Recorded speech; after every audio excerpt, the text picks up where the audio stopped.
Hi everyone, my name is Kylie James. I'm a certified nutritionist here at Career Nutrition, and I'm here today to talk about constipation. So, how to unclog the pipes.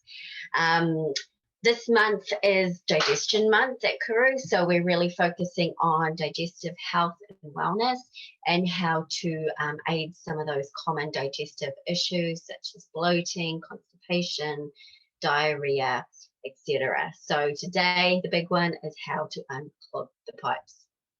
So first of all, what is constipation? So obviously we know it's a hard time to go to the toilet, but how it's characterized is by having fewer than 3 bowel movements per week, having hard, dry, and lumpy stools, difficulty or pain when passing the stools, and just feeling that not all the stool is being passed. So if you have those problems, then you have constipation, and I'm here to help you, to give you some strategies to deal with that. Now, it's important to realize that there's a number of underlying reasons why you may have constipation. So it's important to try and figure that out or speak to a health professional as well. So some factors that contribute to constipation include being pregnant. So almost half of pregnant women report having constipation, and that's because there's a hormonal disruption and they have higher levels of progesterone. So because it's a hormone, it can be impacted by hormones. People can experience that as part of their menstrual cycle as well. No surprise, not consuming enough fibre or water. And also medications. There's numerous medications that can cause constipation. I see a lot with people on pain medications that can really clog you up. And also to lack of exercise. So just working out, going for walks. If you have a very sedentary lifestyle, everything becomes stagnant, and that includes your bowels. So making sure that you're being active and getting out to do some kind of exercise is super important. Another big one, which tends to be more with kids or people that are nervous to go to the bathroom in public places, is holding it in. So if you avoid going, this can actually cause stools to get backed up and contribute to constipation. So if you need to go, you need to go. So when I talked about underlying health conditions, so constipation can actually be a sign of a disease or a health condition. So this can include issues such as hypothyroidism, diabetes, Parkinson's disease, celiac disease, non-celiac gluten sensitivity, colon cancer, diverticulitis, and inflammatory bowel disease. So if you have chronic constipation and some of the strategies that I talk about today, if you implement those and they're not working, then you may want to go and speak to your physician to rule out if there is any underlying health conditions that are contributing to that. So what do we need to do? So first of all, get your fibre. No surprise there. So fibre, there's two types of fibre. There's soluble and insoluble. And we need both to help treat and prevent constipation.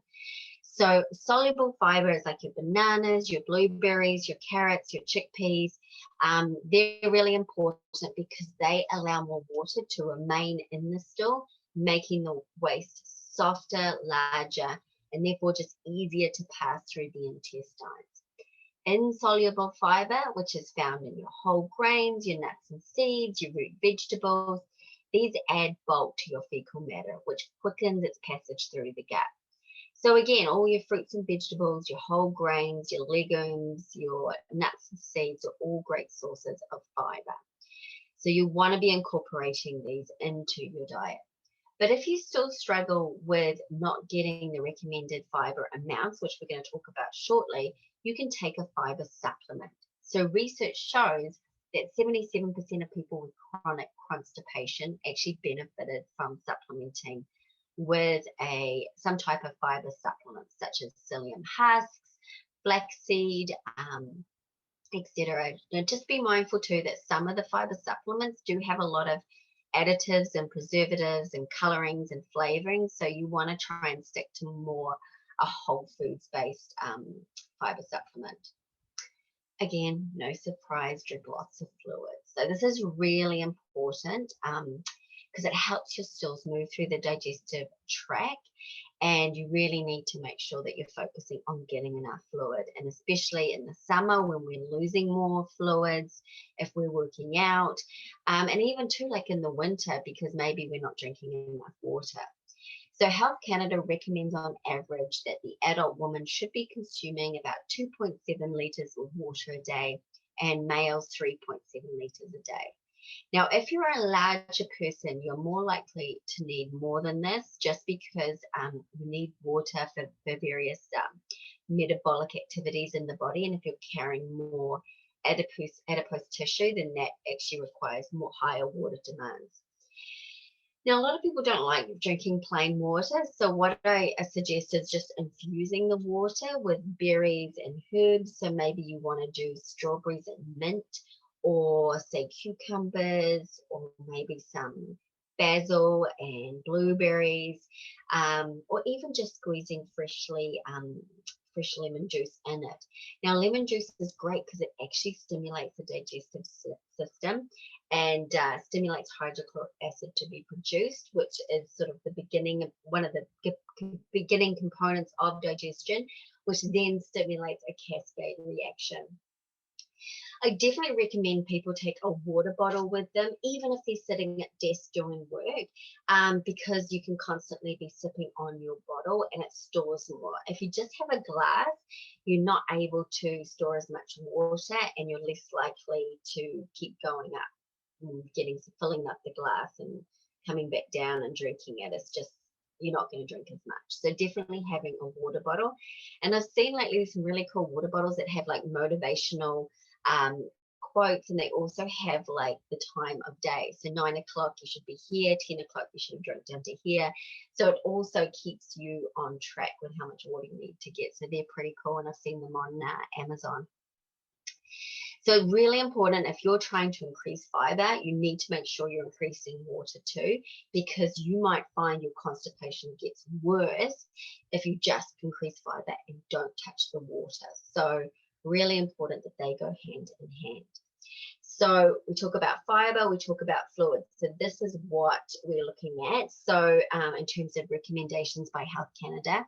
So males 9 to 13, they need about 31 grams of fiber and just 2.4 litres of water. And then 14 to 18-year-old males, about 38 grams of fiber, which is the standard for adult males, but only 3.3 litres. And then when you're getting in the older age bracket, the fiber needs are reduced to 30, but you still need your 3.7 litres of water. Females need a little less, so 9 to 13-year-old girls need 26 grams of fiber and 2.1 litres of water. The fiber stays the same at 14 to 18-year-old, but increased to 2.3 litres. And then again, with the older population, you're starting to reduce it a bit to 21 grams of fiber a day and still getting the same amount of water, 2.7 litres. So that's an idea of where you should be aiming for.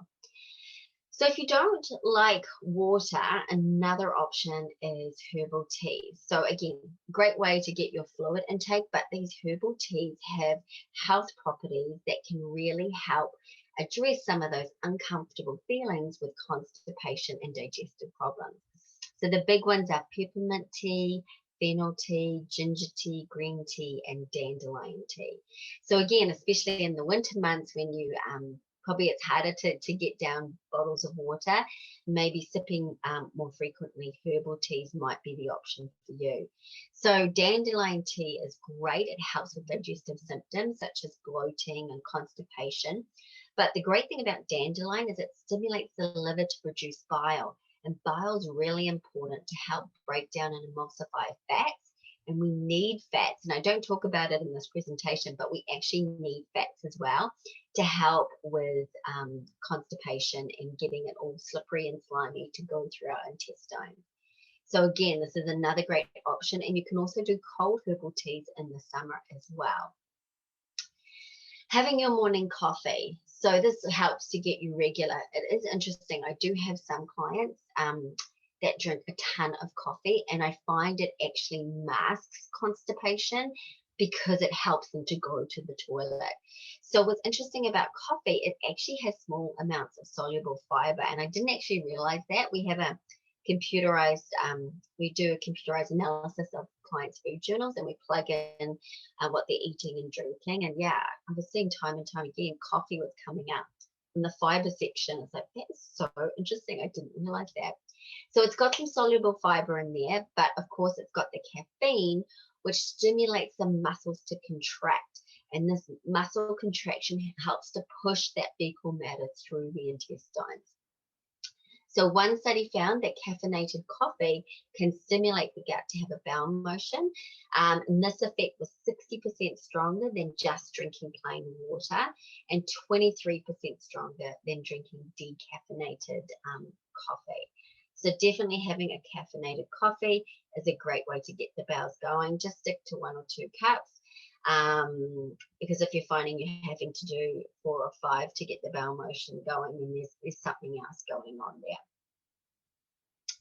Eat fermented foods. So these are foods that are high in good bacteria that helps to support our gut.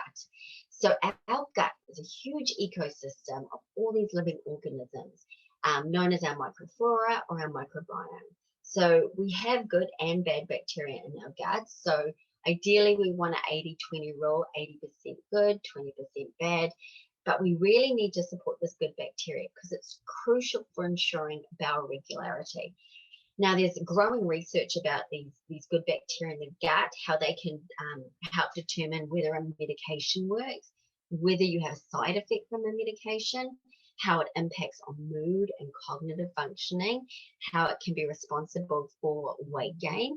So these microbiome, this good bacteria has huge implications in our body and brain. So really important to support, not just for constipation, but for everything else. So your fermented foods are your yogurt, your kefir, your miso, your kombucha. Sauerkraut has trillions of bacteria. So even if you can put that in the sandwich or with your chicken, a great way to get tons and tons of that good bacteria, and also kimchi. So if none of those foods appeal to you, or you're looking to boost your good bacteria even more, then you may want to take a probiotic. And this is really important if you've been on antibiotics as well, because not only does antibiotics kill the bad bacteria, but it also kills off the good bacteria as well. So one study in 150 people with irritable bowel syndrome revealed that supplementing with probiotics for 60 days helped improve bowel regularity and stool consistency. A 2019 review also found that taking probiotics just for even 2 weeks can help treat constipation, increase stool frequency, and increase stool consistency. So really important, easy thing to do, pop a probiotic, incorporate some of those fermented foods into your diet. Another interesting fact or option is to stimulate. We all have a reflex called the gastrocolic reflex. So basically every time we eat, this reflex gets activated, and its role is to help move and push that food and fecal matter through the intestines. So if you're someone that only eats once a day or has long periods of the day without eating, that's going to really impact how often that reflex is being initiated, and may also impact how easy it is for you to have a bowel motion. So if you eat more regularly, have your 3 meals and a couple of snacks, then that's going to get activated more and really help to push that food through the intestines. Now, if all this fails, and if you've gone to a doctor and they've diagnosed you with IBS, then you may want to look at the low FODMAPs diet. So the low FODMAPs was actually developed in Australia specifically with people with IBS. So IBS includes problems such as bloating, stomach pains, nausea, constipation, and even diarrhea. So what's interesting about the low FODMAPs is it's actually removing a lot of healthy fruits and vegetables. And the reason why they remove these is they have specific types of carbohydrates, which the body has a really hard time with breaking down and processing because it can't break it down properly, it feeds bacteria in the gut, which stimulates a lot of gas and bubbles, which gives us the bloating and things like that, and impacts our ability to have regular bowel motion. So FODMAPs actually is an acronym that stands for specific types of carbs. So fermentable oligosaccharides is one type of carb, disaccharides, monosaccharides, and polyols. So this is all makes up the FODMAPs. So again, when we eat these kind of foods, if we have IBS, it causes fermentation in the gut and just contributes to all those digestive problems.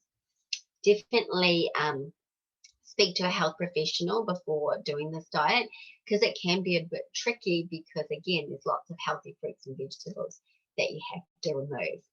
So just in summary, we want to make sure we're drinking lots of water, 2.7 litres for women and 3.7 litres for men.